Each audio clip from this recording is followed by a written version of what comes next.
वजह है भारत का वो मौन जो तूफान से पहले की खामोशी लग रही है।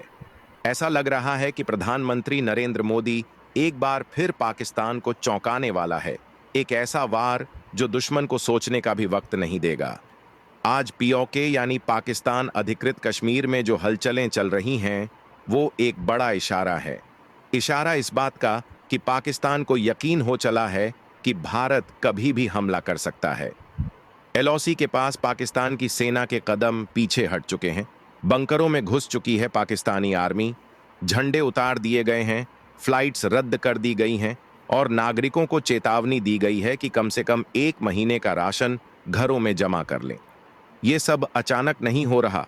ये डर है भारत की सैन्य ताकत और मोदी की रणनीति का। हर तरफ अफवाहें गर्म हैं कि क्या मोदी सरकार फिर से कोई सर्जिकल स्ट्राइक या एयर स्ट्राइक की तैयारी में है।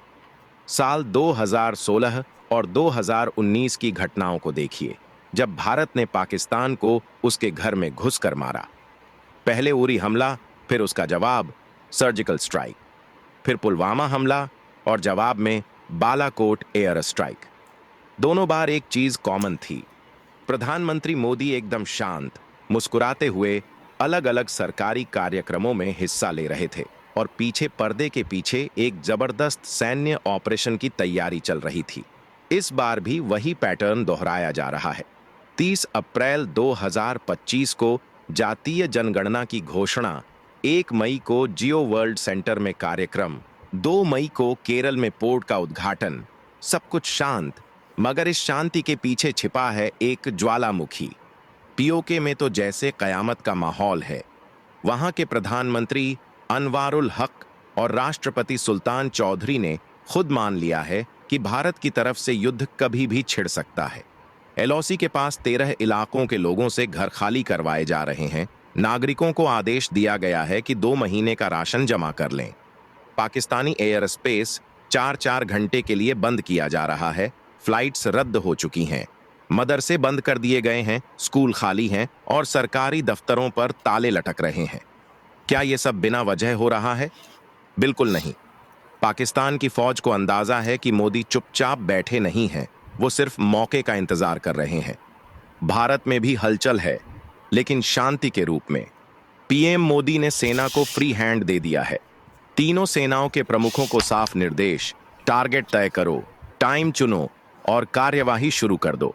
और सूत्रों की माने तो टारगेट लॉक हो चुके हैं, बस बटन दबाने की देर है। जिस तरह की तैयारियां चल रही हैं, उससे साफ है कि पाकिस्तान की नींद उड़ चुकी है। भारत अब 11वें या 12वें दिन पर फिर एक सर्जिकल स्ट्राइक कर सकता है, जैसा पहले हुआ था। इसी बीच बलूचिस्तान से आई एक और खबर ने पाकिस्तान को पूरी तरह हिला दिया है। बीएलए यानी बलोच लिबरेशन आर्मी ने कलात जिले के मंगोचर शहर पर कब्जा कर लिया है। सरकारी इमारतों पर झंडा फहरा दिया है। पाकिस्तानी आर्मी के साथ भीषण मुठभेड़ हुई है, जिसमें पाकिस्तानी सेना को भारी नुकसान हुआ है। सरकारी दफ्तरों से लेकर फौजी ठिकानों तक बीएलए का कब्जा हो चुका है। बलोचिस्तान की आजादी की लड़ाई अब निर्णायक मोड़ पर है। वहां के लोग जश्न मना रहे हैं, क्योंकि उन्हें लग रहा है कि पाकिस्तान अब ज्यादा दिन नहीं टिक पाएगा। बीएलए की कार्रवाइयां सिर्फ मंगोचर तक सीमित नहीं हैं। बलूचिस्तान में पाकिस्तान की पकड़ लगातार कमजोर होती जा रही है। खैबर पख्तूनख्वा में टीटीपी ने पहले ही चेतावनी दे दी थी कि हमले और तेज होंगे। ऐसे में पाकिस्तान के लिए 2 मोर्चों पर लड़ना मुश्किल होता जा रहा है। एक तरफ भारत से डर, दूसरी तरफ बलूच विद्रोह।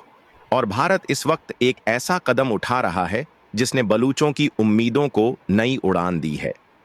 भारत के एक मुद्रा शास्त्री ने आजाद बलूचिस्तान के लिए विशेष सिक्कों का डिजाइन तैयार किया है। इन सिक्कों पर बलूचिस्तान का नक्शा, झंडा और अंग्रेजी में रिपब्लिक ऑफ बलोचिस्तान लिखा गया है। ये सिर्फ सिक्के नहीं, ये एक मजबूत संदेश है, बलूचिस्तान के लोगों को और पाकिस्तान को भी। बलूच अब खुलकर कह रहे हैं, भारत हमारे साथ है।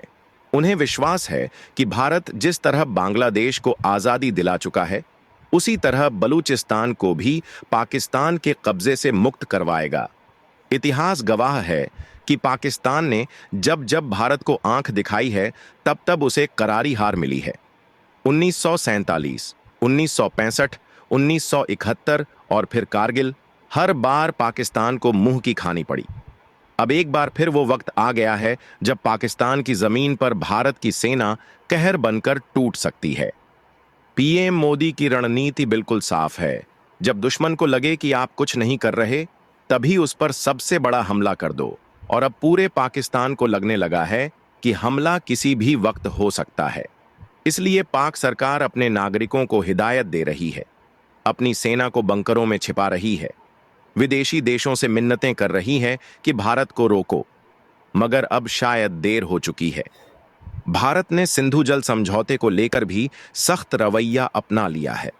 पाकिस्तान को दिए जाने वाले पानी को रोकने की प्रक्रिया शुरू हो चुकी है, जिसे खुद पाकिस्तान एक्ट ऑफ वॉर मान रहा है। यानी भारत बिना गोली चलाए भी पाकिस्तान पर चोट कर रहा है। इस पूरी स्थिति में सबसे ज्यादा मजबूत स्थिति में भारत दिख रहा है, शांत, स्थिर, लेकिन पूरी तरह तैयार। हाँ तो क्या हो गया अगर मैंने कोडिंग निंजास का 6 मंथ